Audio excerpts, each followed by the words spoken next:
ہماری گفتگو کے حوالے سے، اور یہ بھی کہا گیا تھا کہ آپ کے جو اعتراضات وغیرہ ہوں گے ان کے جوابات دیے جائیں گے.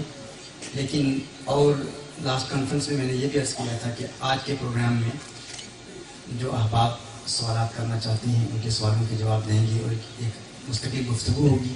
لیکن چونکہ استاد العلماء حضرت علامہ الشیخ مفتی یار محمد قادری صاحب سے ایک نہایت ہی اہم میٹنگ تھی اور اس میٹنگ کی وجہ سے کافی تاخیر ہو گئی، جس کی وجہ سے میں بھی معذرت کا خواستگار ہوں. اور آج کی ہماری اس بزم میں الحمدللہ ہماری خوش قسمتی ہے کہ تنظیم المدارس پاکستان کے مرکزی رہنما جانشین حضرت قبلہ مفتی عبدالقیوم ہزاروی رحمۃ اللہ تعالی علیہ، جناب صاحبزادہ قبلہ عبدالمصطفیٰ ہزاروی منتظر العالی ہماری اس بزم کی رونق بنے. بلکہ میں حضرت سے گزارش کروں گا حضرت آپ سامنے ذرا آ جائیں تاکہ سب احباب آپ کی زیارت کر لیں. اس وقت الحمدللہ پورے پاکستان میں تاکہ تمام احباب، چونکہ اس وقت پورے پاکستان میں الحمدللہ حضرت کا تحکم ہے. اور حضرت اس وقت ابھی کچھ دیر پہلے دیگر بزرگوں سے بھی بات ہوئی ہے، مفتی الرحمن قادری صاحب سے بات ہو رہی تھی، بتا رہے تھے کہ اتنے کم وقت میں، کم عمری میں الحمدللہ حضرت نے جو انقلابی کام پاکستان میں کیا ہے علمی نشستوں میں، وہ حقیقتاً اس بات کا انعدار ہے کہ حضرت حقیقتاً مفتی عبدالقیوم ہزاروی رحمۃ اللہ تعالی علیہ کے جانشین ہیں. سبحان اللہ. اور ہم حضرت کو خوش آمدید کہتے ہیں، اہلا و سہلا مرحبا. ہم نے یہ اعلان کیا تھا کہ ہماری جتنی بھی محافل انعقاد ہوا کرتی ہیں ان میں نظریاتی بیانات بھی ہوتے ہیں، اور گزشتہ محفل میں اس طرح اعلان کیا گیا تھا کہ چند غیر نظریاتی لوگ بھی آئے ہوئے تھے. بھی حبیب جامی بھی بتا رہے ہیں کہ اعتراض تک کہ ہمیں سوال کا موقع دیا گیا لیکن جواب نہیں دیا گیا چونکہ وقت بہت کم تھا. تو آج بھی وقت بہت کم ہے. میں صرف ایک بات کا جواب اپنے اکابر کی موجودگی میں عرض کرتا ہوں. یہ حنفی فقہ پڑھنے والے، پڑھانے والے، اس نے کہا تھا کہ میں درس نظامی کا عالم ہوں، اور ہر چند کے کچھ لوگ ایسے ہیں جو رسالت مآب صلی اللہ علیہ وآلہ وسلم کو اپنی مثل بشر کہتے ہیں، لیکن ہم مماتی نہیں ہیں، ہم حیاتی ہیں. حضور اکرم صلی اللہ علیہ وآلہ وسلم کی حیات کے قائل ہیں. لیکن کیا یہ بات حقیقت پر مبنی نہیں ہے کہ اگرچہ ہم حضور اکرم صلی اللہ علیہ وآلہ وسلم کو اپنی مثل کہہ دیتے ہیں، یا ہمارے چند جاہل لوگ ایسے بھی ہیں ہم میں جو مماتی گروپ سے ان کا تعلق ہے اور وہ رسالت مآب صلی اللہ علیہ وسلم کو اپنی مثل کہہ دیتے ہیں، لیکن آپ میں تو بھی ایسا طبقہ پایا جاتا ہے جو حضور کو حاضر ناظر کہتا ہے اور جو حضور اکرم صلی اللہ علیہ وآلہ وسلم کے علم کو اللہ کے علم سے ملا دیتا ہے فقط عطائی اور ذاتی کی تفریق کے ساتھ. تو اس حوالے سے ایک تنقید ہم پر کی گئی تھی، مفتی صاحب سے بھی آگے اس حوالے سے بات ہو رہی تھی کہ الحمدللہ ہم اپنی محافل میں اپنے عقائد کی تنقیح کیا کرتے ہیں، بہت وضاحت کے ساتھ ہم بیان کرتے ہیں کہ اعلیٰ حضرت علیہ رحمہ کے عقائد کو آپ پڑھیں. ہم رسالت مآب صلی اللہ علیہ وآلہ وسلم کے علم کو اللہ کے علم کی مثل ہرگز نہیں کہتے. یہ ہمارا عقیدہ نہیں ہے، یہ ہمارا عقیدہ اور نظریہ نہیں ہے. اس پر بڑا تفصیلی کلام کیا جا سکتا ہے. اور دوسرا آپ کا یہ کہنا کہ فقط اللہ ہی حاضر و ناظر ہے، کسی غیر کو حاضر و ناظر کہنا شرک ہے اور یہ قرآن و سنت سے ثابت نہیں. تو گزشتہ کانفرنس میں بھی ہم نے ایک چیلنج کیا تھا. آج ایک مزید ہم چیلنج کرتے ہیں کہ اگر آپ کہتے ہو کہ قرآن و سنت سے حضور اکرم صلی اللہ علیہ وآلہ وسلم کا حاضر و ناظر ہونا ثابت نہیں ہے تو آپ ثابت کر دیں قرآن و سنت میں کہاں لکھا ہے کہ اللہ حاضر و ناظر ہے. قرآن کریم کی کوئی آیت یا شرع شریف میں کوئی ایسی حدیث آپ کو نہیں ملے گی کہ جس میں حاضر و ناظر، حاضر ناظر اللہ کے لیے لکھا گیا ہو. اللہ کے کلام میں بھی آپ کو نہیں ملے گا، رسالت مآب صلی اللہ علیہ وآلہ وسلم کے فرمان میں بھی آپ کو نہیں ملے گا. یاد رکھیے ہمارا یہ عقیدہ ہے کہ اللہ عز و جل کے جتنے بھی اسماء ہیں، اسماء اللہ توقیفیہ ہیں، یہ موقوف ہیں علی الاذن الشرعی، اذن شرعی پر موقوف ہیں. یعنی اللہ عز و جل کی ذات کے لیے کسی ایسے نام کا اطلاق ہم اپنی جانب سے نہیں کر سکتے. اگرچہ افعال میں آیا ہو، اگرچہ کوئی ایسا فعل ہو، اس طرح ہے وعلم آدم الاسماء كلها. علم يعلم آیا ہے لیکن اللہ کو معلم نہیں کہہ سکتے. اللہ کو معلم نہیں کہہ سکتے اگرچہ علم آیا ہے. الرحمن علم القرآن خلق الانسان علمہ البیان, اس میں بھی علم آیا ہے, لیکن پھر بھی اللہ کو ہم معلم نہیں کہہ سکتے. کیوں نہیں کہہ سکتے؟ کیونکہ اللہ کے تمام اسماء موقوف ہیں اذن شرعی پر.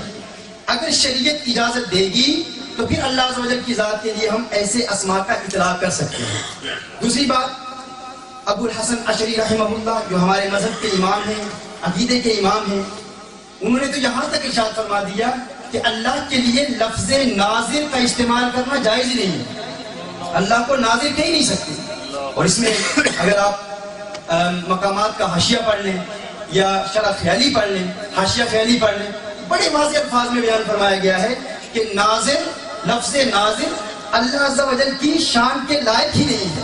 لفظ ناظر کا اطلاق, کیونکہ ناظر اور دیکھنے اور دیکھ لینے میں فرق ہے. ایک ہوتا ہے دیکھنا, ایک ہوتا ہے دیکھ لینا. کسی کو دیکھنا اور کسی کو دیکھ لینے میں فرق ہے. مثال کے طور پر میں کہتا ہوں میں نے فلاں چیز کو دیکھا لیکن مجھے نظر نہ آئی. میں نے دیکھا لیکن مجھے فلاں چیز نظر نہ آئی. مقامات کے حاشیے میں ہے نا, اعلم ان الرؤیۃ ادراک المرئی والنظر هو الاقبال بالبصر نحو المرئی لذلك منه لا يقال لله ناظر قد ينظر ولا يراه. کبھی کبھی ایسے ہوتا ہے کہ انسان دیکھتا ہے لیکن انسان کو نظر نہیں آتا. قد ينظر ولا يراه, لیکن اللہ ایسا نہیں ہے جو کبھی کبھی دیکھتا ہو اور اسے نظر نہ آئے. کبھی کبھی دیکھتا ہو اسے نظر نہ آئے. اللہ جب بھی دیکھتا ہے اسے نظر آتا ہے, وہ ہمیشہ دیکھتا ہے. اللہ کی رؤیت میں ایسا دوام ہے کہ وہ ہمیشہ دیکھتا ہے. لہٰذا اللہ کے لیے لفظ ناظر کا اطلاق شرعاً جائز ہی نہیں ہے. اگر اللہ کے لیے لفظ ناظر کا اطلاق شرعاً جائز ہی نہیں ہے تو پھر آپ کیسے کہتے ہیں کہ یہ اللہ کی صفت ہے؟ اور پھر آپ کا یہ کہنا کہ حضور اکرم صلی اللہ علیہ وسلم کی ذات پر ایسے لفظ کا اطلاق کرنا شرک ہے. شرک تو تب ہوتا ہے جب یہ اللہ کے لیے شریعت میں آیا ہو. ناظر کا لفظ اللہ کے لیے قرآن و سنت میں آیا ہی نہیں ہے. اب اس پر ایک اعتراض آتا ہے کہ ناظر ینظر تو آیا ہوگا نا.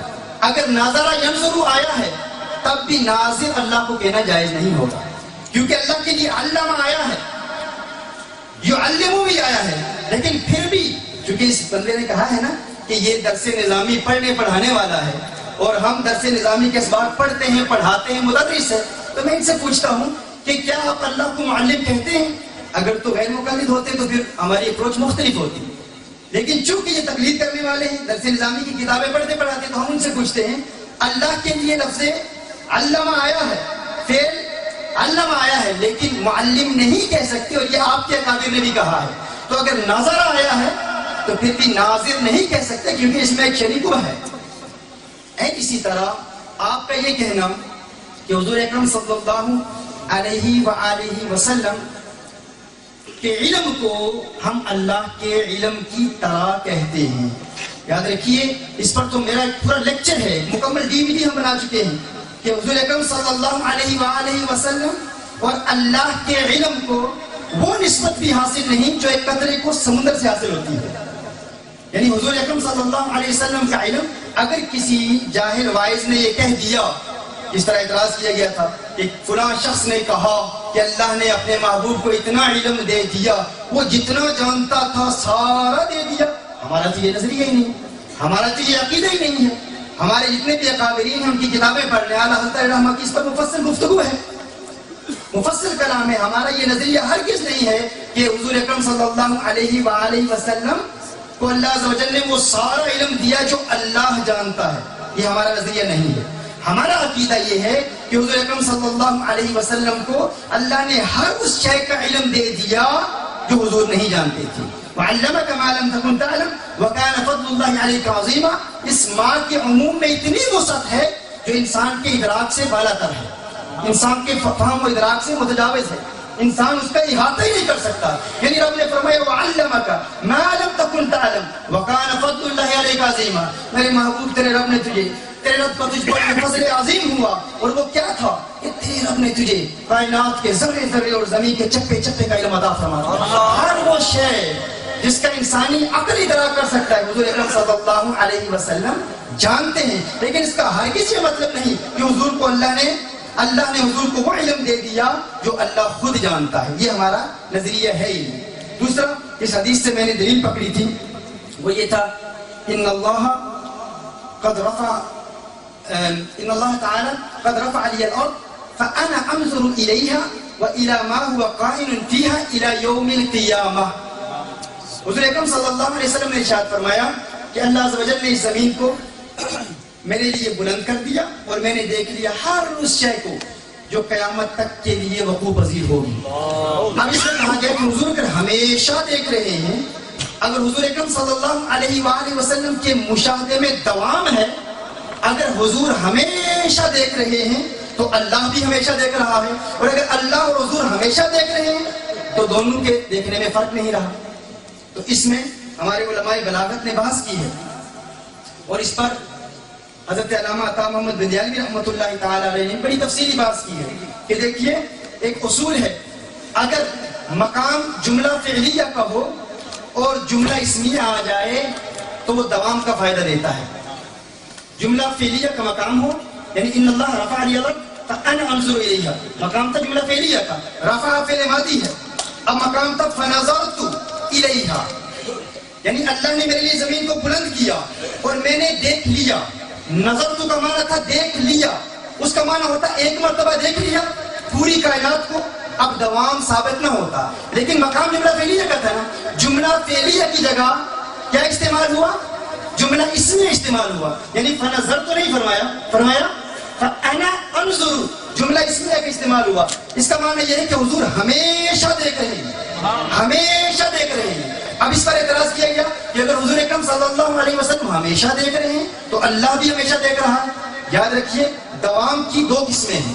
اگر جملہ اسمیہ جملہ فعلیہ کی جگہ استعمال ہوتا ہے تو دیکھنا پڑے گا کہ جملہ اسمیہ کی خبر اسم ہے یا فعل ہے. اگر جملہ اسمیہ کی خبر فعل مضارع ہے تو وہ دوام تجدد کا فائدہ دیتا ہے. دوام تجدد کیا ہوتا ہے؟ فرق ہے. ہم کہتے ہیں نا اکثر فلاں شخص ہمیشہ چاول کھاتا ہے، فلاں شخص ہمیشہ چاول کھاتا ہے. تو کیا اس کا یہ معنی ہوا کہ وہ ہمیشہ چاول ہی کھاتا رہتا ہے اور کچھ نہیں کرتا؟ وہ نماز نہیں پڑھتا، عبادت نہیں کرتا، اور کوئی کام بھی نہیں کرتا، فقط چاول ہی کھاتا رہتا ہے. کیا اس کا یہ مطلب ہے؟ نہیں. اس کا معنی ہے جب بھی کھاتا ہے چاول ہی کھاتا ہے. فلاں شخص ہمیشہ انگریزی بولتا ہے، تو کیا اس کا معنی یہ خاموش کبھی نہیں ہوتا؟ نہیں، جب بھی بولتا ہے انگریزی ہی بولتا ہے. تو اس میں بھی دوام ہے نا، اس میں بھی دوام ہے، اس میں بھی ہمیشگی ہے. لیکن اس ہمیشگی کو کہتے ہیں دوام تجدد. یہ اللہ کے لیے ثابت نہیں ہے. ہم نہیں کہتے کہ اللہ کے لیے کہ اللہ کے دوام میں تجدد ہے، لیکن ہمارے اکابرین نے فرمایا ہے کہ حضور اکرم صلی اللہ علیہ وسلم کے لیے ہم دوام تجدد مانتے ہیں. یعنی حضور کے علم اور اللہ کے علم میں زمین و آسمان کا فرق ہے. حضور کے علم میں انقطاع کا امکان ہے، اللہ کے علم میں انقطاع کا امکان ہی نہیں ہے. جب اس بات کی وضاحت ہو گئی، ہمارے اس عقیدے کی وضاحت ہو گئی کہ ہم ہرگز یہ نہیں کہتے کہ حضور کا علم اللہ کی طرح ہے. اور اگر ہم حضور اکرم صلی اللہ علیہ وآلہ وسلم کو حاضر و ناظر مانتے ہیں تو اس کا ہرگز یہ معنی نہیں کہ ہم شرک کرتے ہیں، کیونکہ لفظ حاضر و ناظر اللہ کے لیے ثابت ہی نہیں ہے. سبحان اللہ. تو یہ بات واضح ہو جاتی ہے کہ ان لوگوں نے ہمارے عقائد کو در حقیقت پڑھا ہی نہیں ہے.